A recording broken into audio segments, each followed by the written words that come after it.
Peuple de Dieu, je vous salue encore une fois de plus. Pour ceux qui recevront le message le matin, je vous dis bonjour. Pour ceux qui recevront le message l'après-midi, je vous dis bonsoir. Prions d'abord. Divin Père Céleste, nous voulons nous consacrer encore entre tes mains. Pardonne nos manquements, pardonne nos erreurs, Père. Circonscris ma bouche, oh Dieu, que ce ne soit pas mes paroles qui vont sortir, mais Père, que ce soit juste un moyen par lequel tu vas transiter pour parler à ton peuple. Prépare les cœurs qui vont recevoir cette parole. Au nom de Jésus. Amen. Peuple de Dieu, vous savez, la chose la plus importante que l'homme ou l'être humain a besoin pour faire face à n'importe quel challenge, c'est la parole de Dieu. C'est la parole de Dieu, c'est une arme très puissante, bien-aimé. Aucune situation ne peut résister, aucun démon, aucun challenge, bien-aimé le Seigneur. Même si tout l'enfer se vide et se dresse contre toi, souviens-toi, Dieu nous a donné une arme très puissante. Et cette arme, c'est sa parole.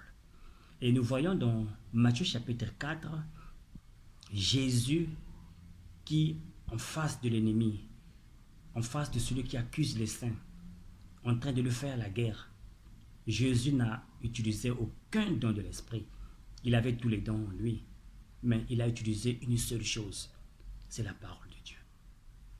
Lorsque le diable disait « il est écrit », Jésus disait aussi « il est écrit ». Ils ont fait la guerre des Écritures, mais c'est le Christ qui avait gagné la guerre. Il a utilisé la parole de Dieu. Bien-aimés dans le Seigneur, nous avons besoin d'écouter la parole de Dieu. Nous avons besoin de lire la parole de Dieu. Nous avons besoin de méditer la parole de Dieu. C'est une arme puissante, bien-aimés dans le Seigneur. C'est plus que la bombe atomique, bien-aimés dans le Seigneur.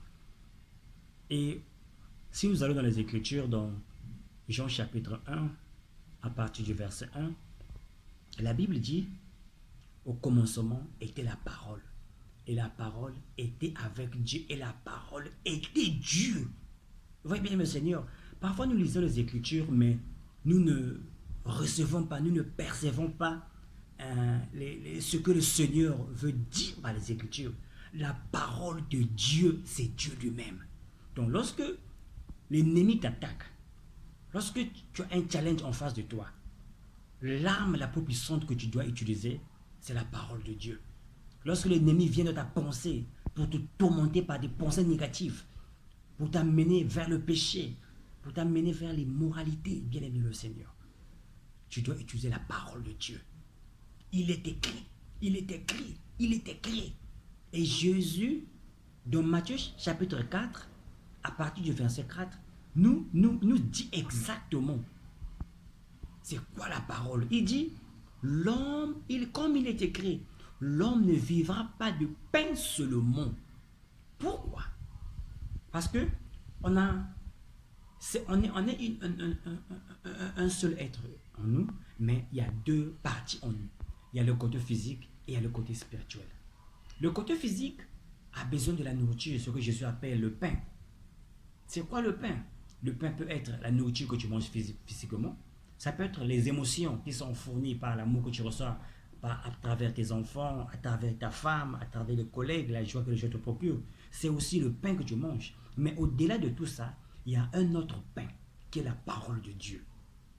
Alléluia. Je dis que tu ne dois pas seulement te nourrir de la parole, de la nourriture physique. Tu ne dois pas seulement travailler pour la nourriture qui périt. Parce qu'on passe beaucoup de temps